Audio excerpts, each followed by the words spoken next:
कर लिया।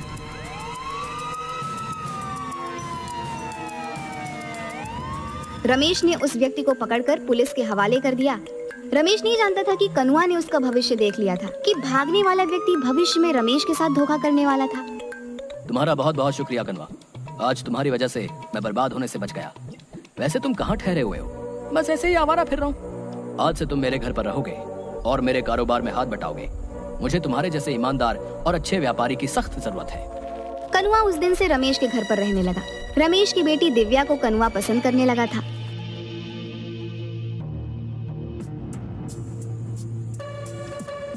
एक दिन रमेश अपनी बेटी के साथ कार से शहर जा रहा था कि तभी कनुआ बोला, कहाँ जा रहे हैं आप? अभी कुछ देर पहले बताया तो था, मुझे शहर में कुछ काम है और इसी बहाने दिव्या को कुछ शॉपिंग भी करा दूंगा।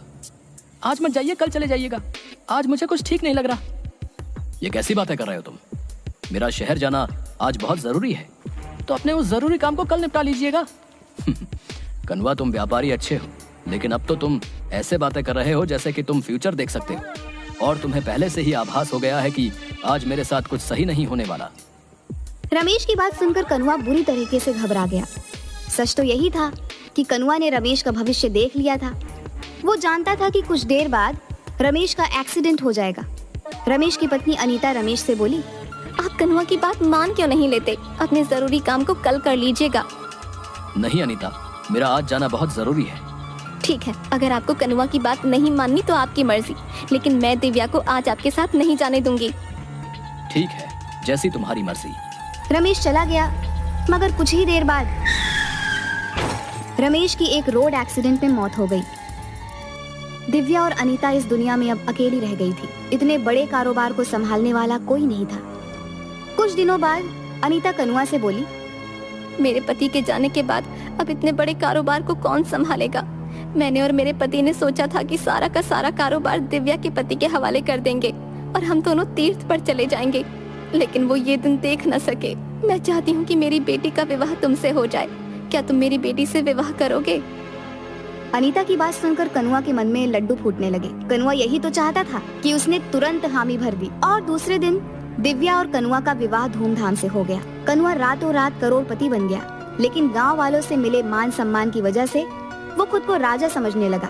एक रोज रात के वक्त कनुआ अपनी पत्नी से बोला, देखो, तुम मेरी पत्नी हो तो ये तुम्हारे लिए बहुत बड़ी खुशनसीबी की बात है। तुम्हें मेरी सेवा करनी चाहिए।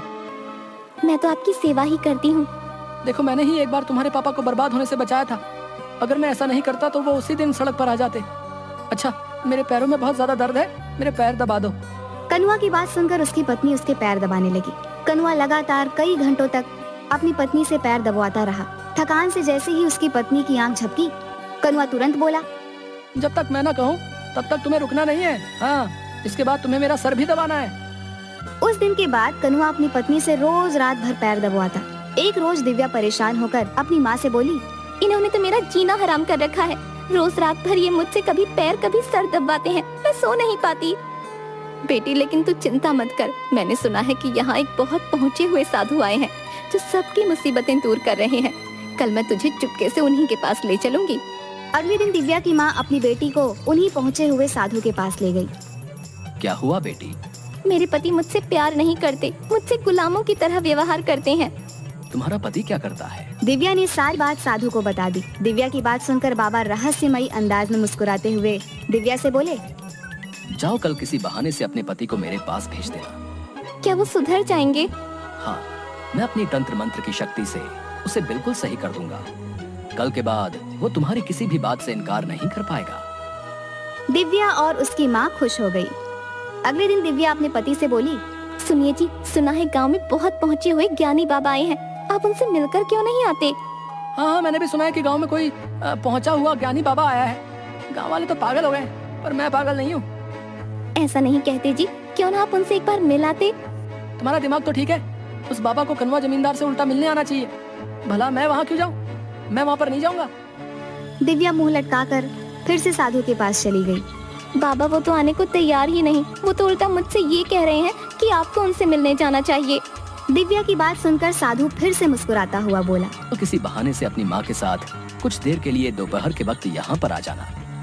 तुम्हारी गैर मौजूदगी में मैं तुम्हारे घर पर जाकर तुम्हारे पति का तंत्र मंत्र से सही से इलाज कर दूंगा। दिव्या, दिव्या कहाँ हो तुम?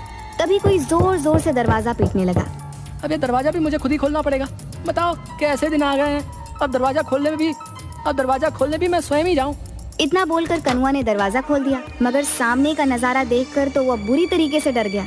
उसके सामने उसके पुराने गांव का मुखिया खड़ा था, जो तुरंत अंदर आ गया। मुखिया जी, आप यहाँ कैसे? अच्छा, तो तू नाईगिरी छोड़कर यहाँ जमींदार बना बैठा है? अगर मैं तेरी पत्नी और गांव वालों को बता दूं कि तूने कभी विदेश की शक्ल नक्शे में भी नहीं देखी, बल्कि तू एक नाई है, तो कभी सोचा है ये गांव वाले तेरे साथ क्या करेंगे? तेरी मार मार कर हालत खराब कर देंगे और तुझे इन लोगों के साथ फ्रॉड करने के जुर्म में जेल हो जाएगी। सोच, तेरी पत्नी की नजरों में तेरी क्या इज्जत रह जाएगी। मुखिया जी, मैंने आपका क्या बिगाड़ा है? आप भला ये किसी को क्यों बताएंगे? तेरी पत्नी दिव्या मेरी दूर की रिश्तेदार है। क्या? और सुन कनुआ, तेरी पत्नी को मैंने सब बता दिया है। वो बेचारी तेरे आतंक से बेहद परेशान हो चुकी थी, मुझसे उसका दुख देखा नहीं गया। ये आपने क्या किया मुखिया जी? वो गांव में आप सबको बता देगी, मैं बर्बाद हो जाऊंगा। नहीं, मैंने उसे मना कर दिया है कि ये राज वो किसी को नहीं बताएगी, लेकिन उसने एक शर्त रखी है। कैसी शर्त? यही कि आज के बाद तू उसका हर काम करेगा, यहाँ तक कि तू उसके पैर भी दबाएगा। एक जिम्मेदार पति की तरह उसे पत्नी का दर्जा देगा, ना कि उसके साथ गुलामों की तरह व्यवहार करेगा। मुझे मंजूर है। ठीक है।